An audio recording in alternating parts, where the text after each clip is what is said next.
Usually when we talk about treating anxiety today, there is this heavy expectation of clinical precision. No, absolutely. Everything has to be measured. Right. The whole process feels incredibly engineered. You open a mental health app on your phone, you track your mood on a color-coded daily chart. Yeah, or you invest in one of those 40-pound weighted blankets. Exactly. Mm. Or maybe you start taking a highly specific botanical supplement. I mean, Mm. we want the solution to our stress to be highly systematized, something we can measure and optimize. Well, it makes sense from a modern perspective. We live in a data-driven world, so we naturally crave a measurable, step-by-step protocol to manage our internal state. We want the dashboard. Yes, we want to look at a dashboard and say, my anxiety levels are down 12% this week because I followed the protocol. We treat the human mind like a machine that just needs a software update, or a bit of recalibration. But then you look at the source text we are diving into today, and suddenly that entire engineered framework it's tossed completely out the window. We're looking at a text that proposes a solution for anxiety that, honestly, it sounds a bit absurd at first glance. It essentially tells someone who is crushed by the weight of the world to just go try bird watching. It sounds almost too simple. It really does. So today's source text looks at this deeply absurd ancient prescription for worry and stress tests it against the crushing weight of modern anxiety. And the mission of our deep dive today is to explore how this specific imagery bridges ancient historical pressures with our modern-day stressors. Which ultimately forces you to question how you actually measure your own inherent value. Exactly. Okay, let's unpack this. The text sets up a central contrast right from the start. On one side, you have human beings, deeply burdened by complex worries about tomorrow, next week, next month, their careers. And on the other side, you have birds, creatures who just simply wake up and exist. Right. The text leans on a quote from the book of Matthew, chapter 6, and asks the listener this huge, loaded question. Aren't you far more valuable than they are? What's fascinating here is that the author doesn't just offer empty platitudes. Yeah, no toxic positivity here. Right. It would be remarkably easy for a text like this to fall into the trap of just telling the reader to cheer up or, look on the bright side. But it actively avoids that. It directly tackles the intense psychological weight of worry. It even calls out a specific internal struggle, right? It does. It specifically addresses those of you listening who might be suffering from a poor self-image. It acknowledges that anxiety isn't merely a reaction to external circumstances. It is deeply tied to the internal calculation of whether you believe you are actually worth taking care of in the first place. Wow, that is a heavy pivot. It's jarring, yeah. We go from the complex reality of human psychological distress directly to avian behavior. But to truly understand why that pivot works, to understand the cure, we first have to look at how the text defines the disease. Right, the baseline of worry. Exactly. It doesn't treat worry as a trivial annoyance. It grounds its advice by establishing a very severe baseline, comparing our modern frustrations to some incredibly real, ancient, existential threats. Yes, the way the text sets up the stakes is fascinating. It starts by listing out the things that make us genuinely anxious today. I mean, it specifically mentions the frustration of not liking the political party that's currently in power. Which is incredibly relatable. Right. And it mentions the stress of high fuel prices draining our bank accounts and the lingering dread of the effects of wars happening around the world. Those are massive, macro-level, global events. Yeah, events that make the average person feel entirely powerless. When you check the news and see those headlines, the anxiety is a very natural byproduct of realizing how little control you have, over the global supply chain or international diplomacy. It validates that initial human response. It recognizes that if you are paying attention to the world, your baseline state is probably going to include some level of low-grade panic. But then, and this almost gave me whiplash, it hits us with this stark historical comparison. It contrasts those modern worries with the specific situation of the original audience that Jesus was speaking to in that Matthew passage. The first-century Jewish population. Right. These were people living under hostile Roman occupation. The text points out that they were paying extortionate taxes, not for public services, but just to keep their oppressors in power. It describes them as literally living as slaves. It's a very grim reality. Extremely. So here's where it gets really interesting.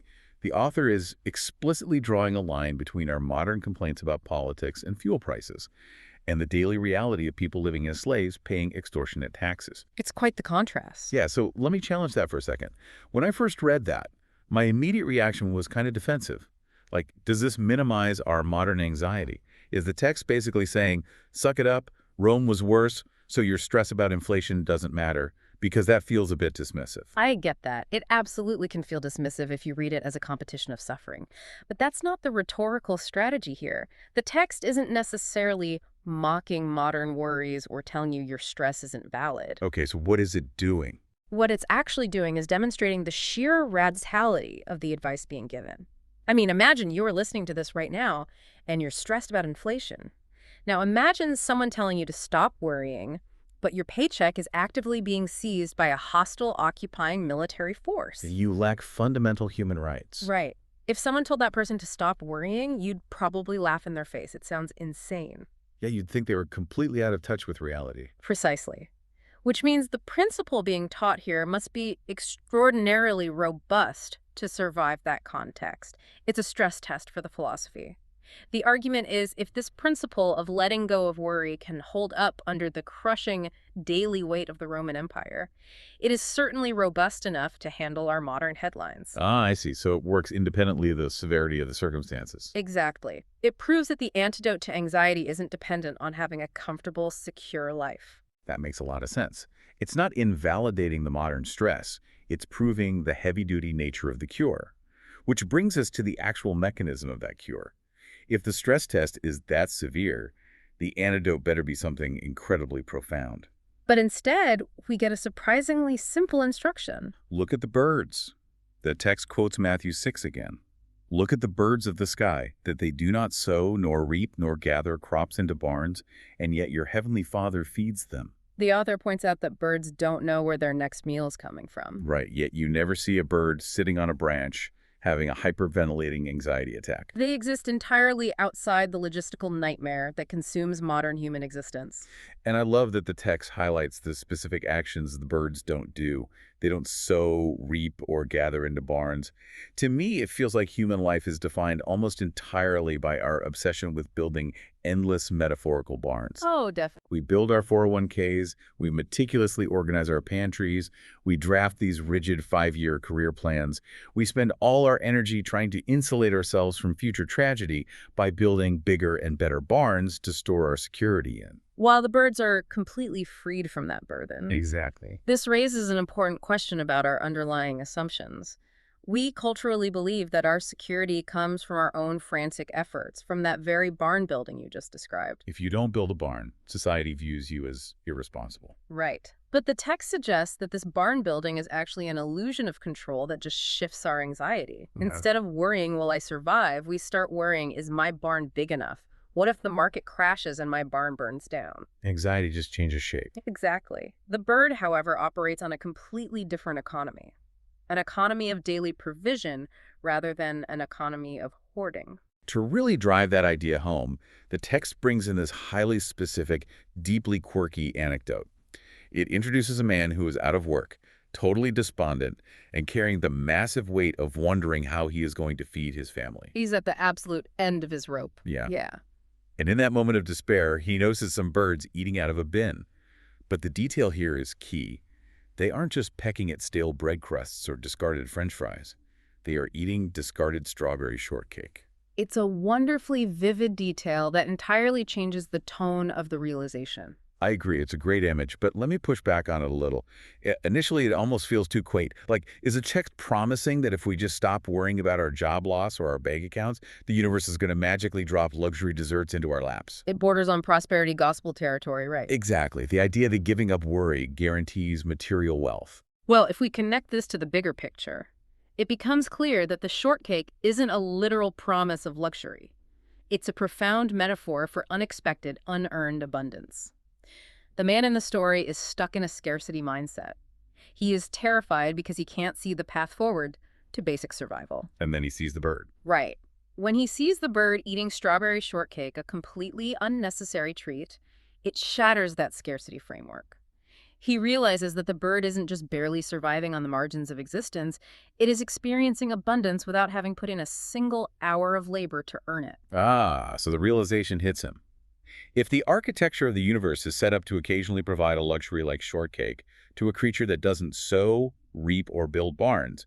Surely the basic fundamental necessities could be provided for a human being. It shifts the perspective entirely. From a clenched fist panic about survival to an open-handed recognition of baseline provision. Yes. And the text immediately connects this specific realization back to the concept of self-worth we discussed earlier. It directly addresses the listener with this newfound perspective, saying, even if you suffer from a poor self-image and think you're not worth taking care of, aren't you still more valuable than a bird? That is where the text gets incredibly intimate. It recognizes that sometimes our anxiety isn't actually about external circumstances at all. Sometimes the root of the anxiety is entirely internal. It's that poor self-image. Yeah, it's the secret, terrifying fear that we actually aren't worth saving, that we don't deserve the provision the birds get because we are fundamentally flawed. The anxiety becomes a symptom of feeling fundamentally unvalued. In that light, the instruction to watch the birds isn't just a distraction technique to get your mind off the news. It's an active psychological exercise in recalibrating your inherent value. You look at the bird, you observe its effortless provision, and you are forced to logically deduce your own far greater worth.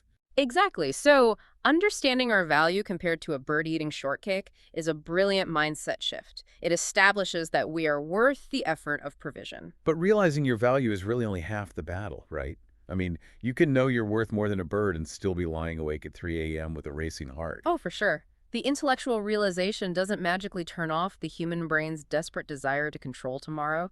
Knowing you are valuable doesn't automatically stop the physical, exhausting mechanics of a panic attack. The physical reality of anxiety is stubborn, and the text doesn't shy away from that. It explicitly describes anxiety as a force that is actively robbing you of happiness during the day and sleep at night. It acknowledges the severe physiological toll that chronic worry takes on the human body. To address that physical reality, the text brings in a second, highly practical piece of scripture. It shifts from the philosophical imagery of Matthew 6 to a very direct instruction from 1 Peter chapter 5, verses 6 and 7. Right, which reads, therefore, humble yourselves under the mighty hand of God, having cast all your anxiety on him, because he cares about you. This is where we move from the theory of anxiety to the actual mechanics of dismantling it. Exactly. But honestly, I struggle with the phrasing here initially. So what does this all mean? The text explicitly links humbling yourself with the act of casting away anxiety. It basically says that if anxiety is robbing your sleep, the prerequisite to fixing that is to humble yourself. It's a challenging link to make. Yeah, let me be real for a second. When I'm up at 3 a.m. worrying about the health of a family member or my financial stability, I don't feel arrogant. I feel terrified. I feel small. Why is humility a prerequisite for getting a good night's sleep? That is the core friction of this passage, and it requires a fundamental redefinition of what worry actually is. We tend to view worry as something that just happens to us, like catching a cold. Like we're victims of our own anxious thoughts. Exactly. But this text suggests a much more challenging psychological insight. Worrying is very often a symptom of trying to control the uncontrollable. It is the ego's refusal to accept its own limitations. Okay, so think about the prayer included at the very end of the source text. It talks about feeling weighed down by trying to figure out what will happen tomorrow, next week, next month, and even further into the future. Right. When you lie awake, agonizing over those things, you are essentially trying to pre-solve problems that haven't even occurred yet in reality. You are mentally projecting yourself into the future, trying to act as the general manager of the universe. Orchestrating events that are fundamentally outside of your jurisdiction. Yes. Oh, I see. So the act of worrying is almost a covert form of arrogance. We genuinely believe that if we just agonize over a problem enough today, we can somehow manipulate the outcome of tomorrow. We think our panic is a form of productive labor. Wow. We use worry as a substitute for control. And that is an unbelievably exhausting burden to carry. That's why it physically robs you of your sleep. You are trying to hold up the sky on your own shoulders. So when the text says humble yourselves, it isn't telling you to degrade yourself or think poorly of your own abilities. Because we already established through the bird analogy that you are incredibly valuable. Exactly. Humbling yourself in this specific context is simply the act of admitting reality you do not have control. You cannot control the political party in power, you cannot dictate the fuel prices, and you cannot stop global conflicts. You are just right-sizing yourself in the grand scheme of things. You are acknowledging your actual jurisdiction. Right. Humility is the prerequisite to letting go. Mhm. You cannot drop a burden if you still secretly believe you are the only one qualified to carry it. By humbling yourself, you are officially resigning from the job of directing the universe. And then comes the physical action the text describes, casting the anxiety. It's an active, deliberate transfer of weight. You hand over those worries and choose to trust in what the text calls amazing grace, because you finally acknowledge you were never meant to carry the weight of tomorrow in the first place. That reframing changes everything. It's not about ignoring the problems or pretending the world isn't dangerous. It's about recognizing who is actually equipped to handle the future. The prayer at the end of the text perfectly encapsulates this. It says, "Today, we choose to hand our worries over to you and trust every area of our life to your amazing grace." It is a formal resignation letter from that exhausting, impossible job of controlling what hasn't happened yet. And that resignation is what finally allows the adrenaline to fade and the sleep to come. The physical relief of dropping a weight you've been carrying for years just cannot be overstated. This has been such a massive journey through what is ultimately a relatively short piece of source material. I mean, we started by looking at the incredibly heavy, tangible burdens of history, putting ourselves in the shoes of first-century Jewish people living under the constant physical threat of Roman occupation and extortionate taxes.